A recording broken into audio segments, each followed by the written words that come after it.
Good day, everyone. Welcome to part two of the renal board exam physiology review, wherein we will begin with the generalities of the different tubular segments. So for this part, always we need to remember that form follows function.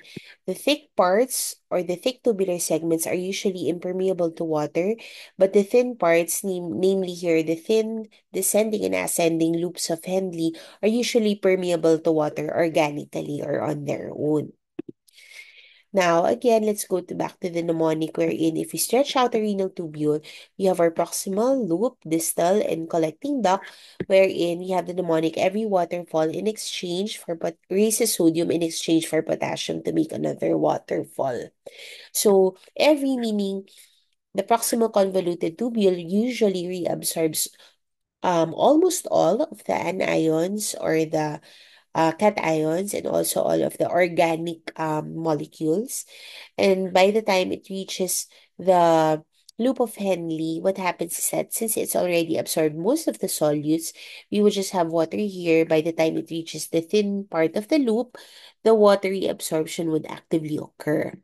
Then the concentration of the urine would already rise, and in the thick ascending limb, we have that there is increased sodium reabsorption coupled with the other um, ionic or the different solute reabsorption. So sodium will be raised, and then by the time the urine reaches the distal convoluted tubule, in exchange for potassium, because it is an aldosterone sensitive part of the tubule, so it regulates potassium. And by the time it reaches the collecting duct, we have the final concentration regulation of our urine because it is active or sensitive to our antidiuretic hormone. So let's go to the proximal convoluted tubule. So here we have that sodium is reabsorbed co-transported with glucose, amino acids, and also all the other ions such as bicarbonate, chloride, potassium, and water. So here in the proximal tubule, almost everything is absorbed, but we secrete those things that we don't need, like the bile salts, the oxalate, urate, and the catecholamines. So here we have our tubular cells going back to the blood or reabsorption are the items we need, and exiting the urine are the items that we don't need. So since we are able to reabsorb most of the uh, substances or the solutes, what happens then is that our urine becomes relatively dilute. So in the proximal convoluted tubule, we need to orient ourselves. Again, we have here the apical side or the urine side. So we know because we have the brush border, and we know that the basal side here is where our sodium potassium ATPase pump is present, or it's near the peritubular capillary. So a particular important transporter that we have now is a sodium glucose co-transporter 1 or the co-transporter 2 or the SGLT2. So what happens is that it's like a hotel door wherein two barcadas like the sodium and the glucose would enter together. Eventually, the sodium would exit via an energy-mediated transporter sodium potassium ATPase pump back into our peritubular capillaries. The glucose then would exit also through a glucose transporter into the blood. So eventually, we'll reabsorb the sodium and glucose. Now, the reabsorption cannot happen if sodium is not present. It has to happen together. So also we have here what happens is that we can have the acid and base regulation, wherein what we have is a sodium hydrogen exchanger. So let's recall our carbonic anhydrase exchange, or our anhydrase metabolic reaction inside the tubular cell, but it also can happen in the urinary space. So we remember that if we have our bicarbonate, um, we have here our carbon dioxide and our water combined by the power of the carbonic anhydrase. We eventually form carbonic acid, which can separate into our proton and also our bicarbonate. So what happens is highly acidic states is that the hydrogen is excreted in exchange for sodium, and then it is excreted in our urine. And the bicarb would be reabsorbed through a bicarbonate basal channel back into our peritubular capillary. So here, what happens is that there is sodium reabsorption. So the sodium then comes in exchange for hydrogen and would exit through the sodium potassium ATP pump. So for bicarbonate reabsorption, what also happens is that we have the action of the carbonic anhydrase not just inside the tubular cell, but also in the urinary space. So what can also happen is that the bicarbonate floating in the urine can combine with the hydrogen that is exiting through the hydrogen exchanger to form our carbonic acid. And then eventually what happens is that the water will separate from carbon dioxide, and carbon dioxide is freely able to diffuse inside the tubular cell. So the same reaction takes place. So here we have inside the cell the action of the carbonic anhydrase, and we notice here a cycling of our hydrogen, our exiting of our hydrogen. Now here, we have that carbon dioxide and water recombine to form our carbonic acid, and when they separate from the hydrogen and the bicarb exits through the bicarbonate channel going into the peritubular capillary. So next, let's move on to the loop of Henle, wherein we have waterfall. And then the thick part would release the sodium. So in the thin descending loop of Henle, we have 20% of the water is reabsorbed just through passive diffusion, because we have here that the urine is already diluted and we have a medullary area that is relatively concentrated compared to the tubular space.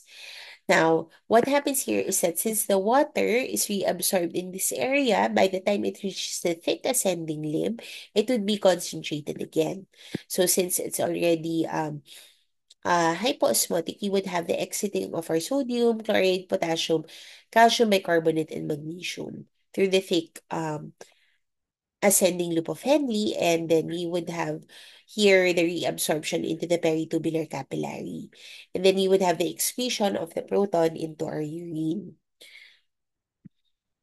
So in the thick ascending limb, this does not just happen through passive action, but it happens via what we call the sodium to chloride potassium channel. So first we need to orient ourselves to know which area is the blood side.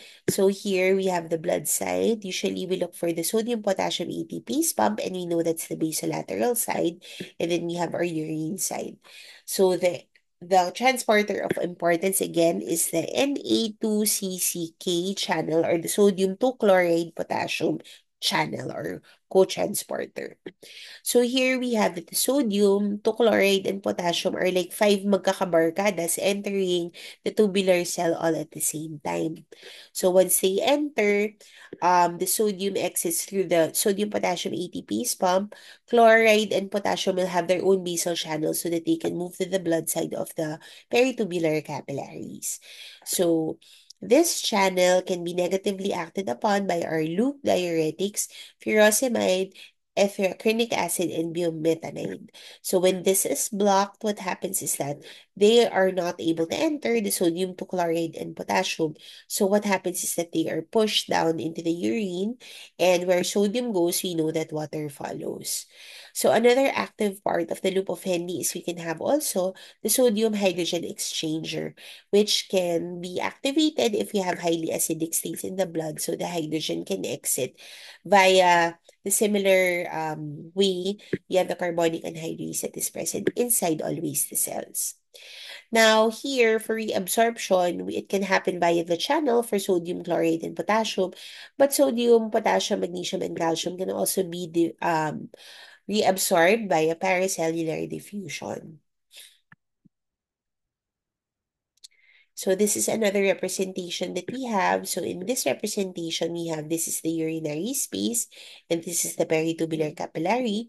We have our sodium potassium ATPase pump here, and we have our sodium to chloride potassium, which enters together.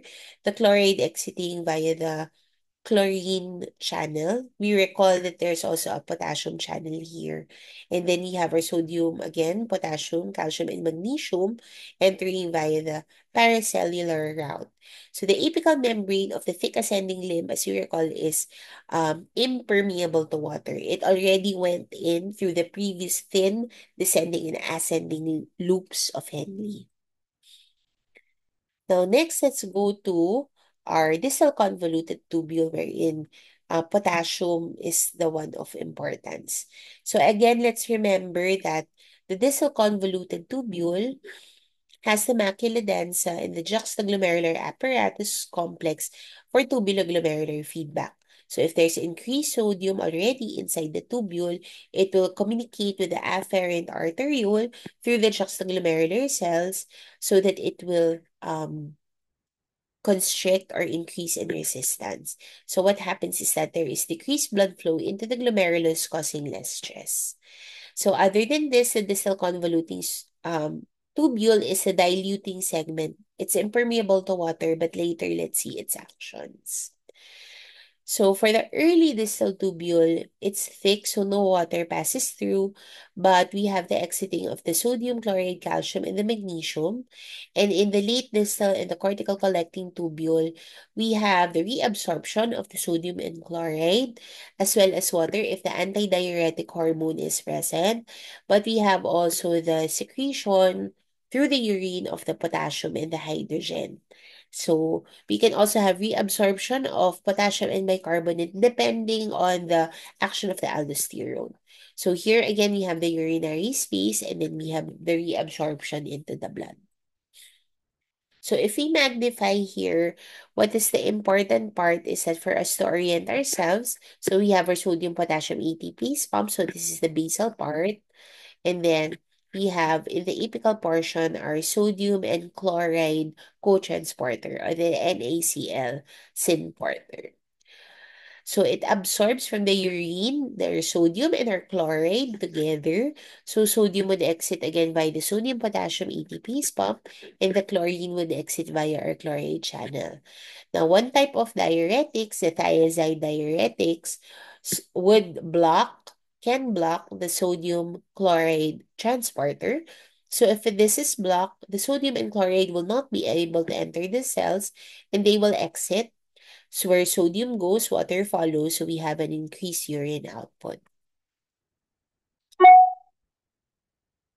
So next, let's go to our collecting duct. So for the medullary collecting duct, what is important here is that we have our sodium and also our potassium channels wherein they enter through the apical side. Then we have our sodium potassium ATPase pumps where sodium exits, but we can have potassium channels also here. So these are sensitive to the action of our aldosterone depending on its presence in the body. So other than that, the medullary collecting duct is also sensitive to the action of vasopressin or our antidiuretic hormone. So to orient yourselves, you have your urine and your blood side, and this is a thick celled portion of the tubule. So we would expect that naturally it's impermeable to water. However, if there's increased antidiuretic hormone, what can happen is that it can cause water to come out. And this is the mechanism by which it occurs. So in the cortex, you would have no transporters here, but with the presence of our antidiuretic hormone, what happens is that there are different proteins inside our tubular cell which eventually can implant themselves in the apical part. So these water gates or the aquaporins can cause the water to be reabsorbed with the implantation of the channels here in the medullary collecting duct part of the tubule. So other than that, sodium and chloride can also be reabsorbed as well as urea and also our bicarbonate and hydrogen or our protons can be excreted. So our medullary collecting duct can also have some part in our acid-base status. Now, let's go to the fluids and electrolytes part of the renal. So here, let's just review the different fluid compartments in the body. So the body fluid refers to body water and its dissolved substances, wherein we have that in females, we have that there is 55% of our body is composed of fluids, whereas in the male, we have that 60% is composed of fluids.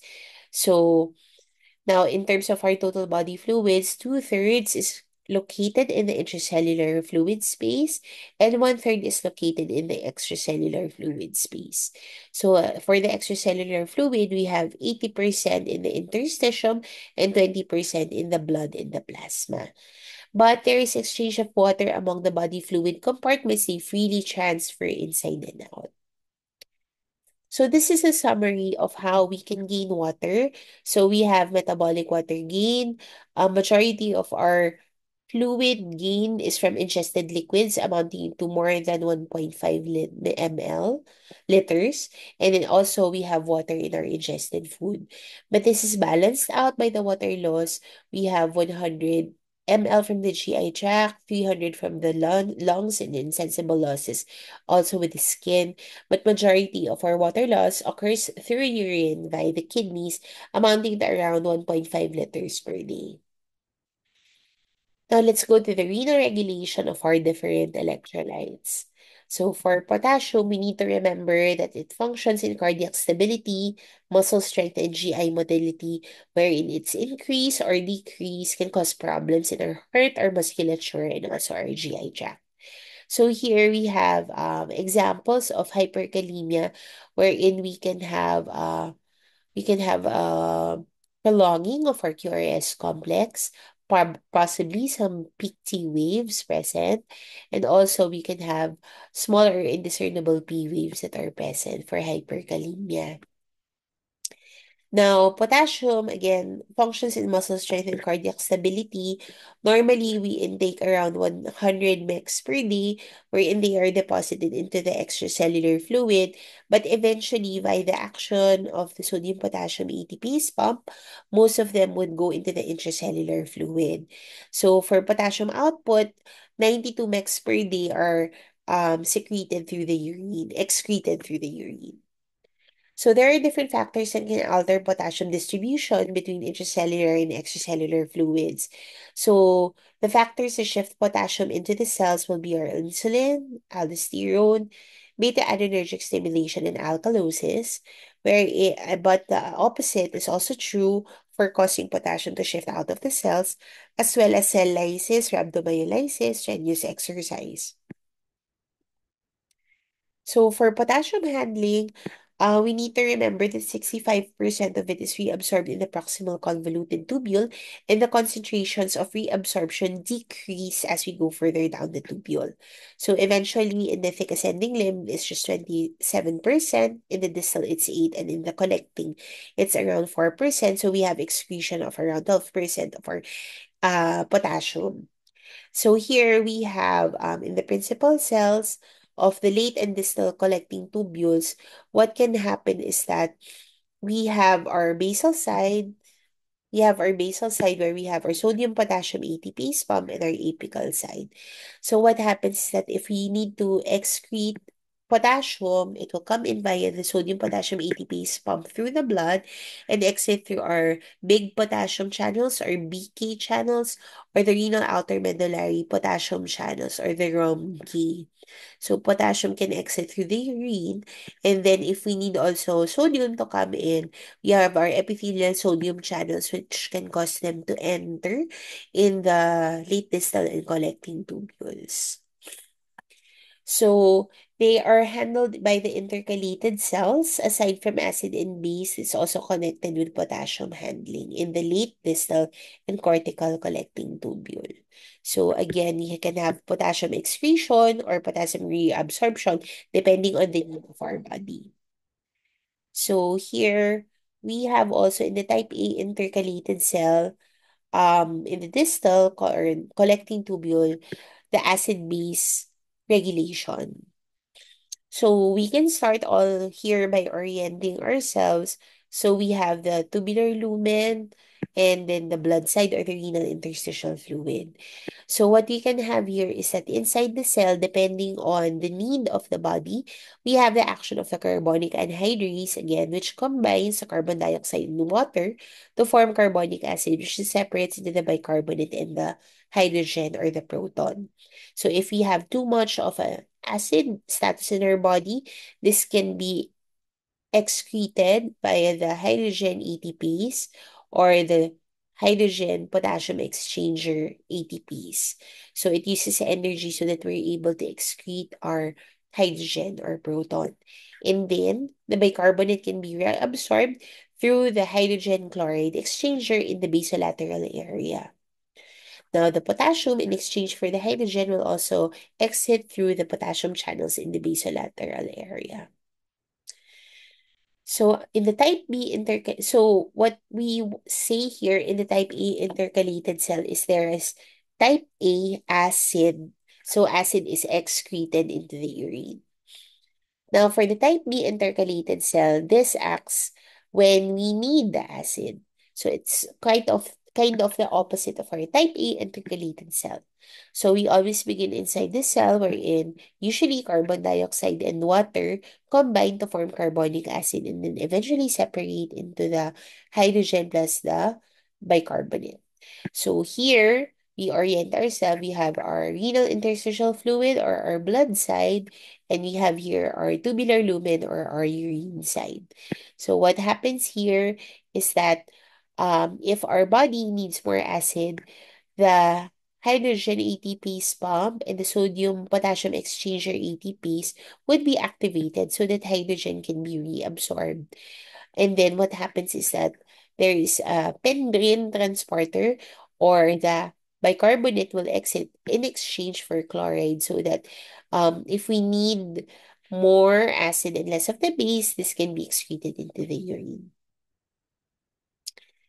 So for potassium handling, it is done by the stimulation of secretion by the principal cells. So if we have increased intracellular fluid potassium concentration here, so here we have the extracellular potassium concentration, we can see that if there is increased blood or potassium concentration, then what happens is that the urine excretion of potassium would also increase. So this would cause increased aldosterone so that there can be an increased tubular flow rate. So when we have increased aldosterone, it would increase the sodium potassium pump activity, increase the potassium gradient, and increase more synthesis of potassium channels. So again, the action is to increase our sodium ATPase pump. So it would increase our potassium gradient. So that it would move more to the tubular or to the urine side. And more of these channels would stick to the apical part so that the potassium can exit. So again, aldosterone increases potassium excretion. So this happens in our late distal convoluted tubule and the collecting duct. So this is another graphical representation wherein we can have that aldosterone would increase if there's potassium increase. So this would cause potassium excretion and eventually what would happen is that there would be a negative feedback if it already reaches our ideal level. So potassium intake can increase plasma potassium concentration. So it would increase potassium secretion via increased cortical collecting tubule action. It can also stimulate aldosterone action, which would amplify this one so that potassium excretion would happen. So sometimes if aldosterone is blocked or if there is hypoaldosteronism, spironolactone use, which is an aldosterone receptor blocker or Addison's disease, what can happen is that the plasma potassium concentration can increase because it is no longer regulated by aldosterone. So What can happen also is that the sodium can also be affected by our increased flow rate. So we can have that if there is an increased sodium intake, you will have a decrease in GFR and increase distal tubular flow rate. So here, also what happens is that if there is increased proximal tubular sodium reabsorption, then there will be a decrease in aldosterone. So this would have a negative effect on our potassium secretion on our cortical collecting duct. So, but also the increased distal tubular flow rate will compensate for this. So usually we have an unchanged potassium excretion. Now next, let's go to calcium.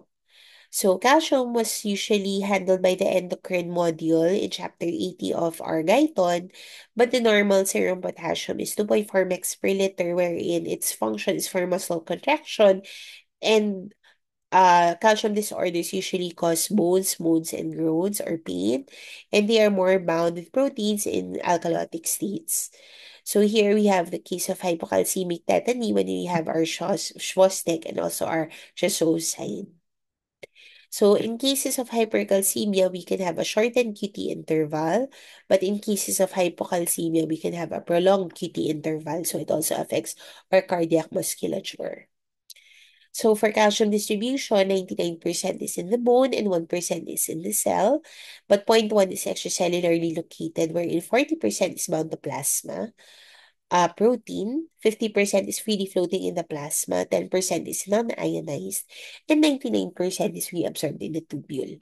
So for calcium metabolism, we can have that it decreased calcium will cause an increase in our parathyroid hormone, thereby increasing our vitamin D3 activation, causing increase in intestinal calcium reabsorption. The increase in PTH can also cause renal calcium reabsorption and secondary release of calcium from the bones. So for calcium reabsorption, it happens paracellularly in our proximal and our thick ascending limb. In the proximal tubule, 65% of calcium reabsorption happens, and the thick ascending limb around 25. However, in the distal convoluted tubule, it happens transcellularly, wherein 8% is reabsorbed. So it happens by the action of our calcium channels. So to orient ourselves, we have our tubular lumen, and here we have our blood space. So what happens is that calcium is usually reabsorbed transcellularly with water, paracellularly with water or transcellularly via our calcium channels, and it will exit into the peritubular capillaries through our calcium ATPase pump. It can also happen in exchange with free sodium.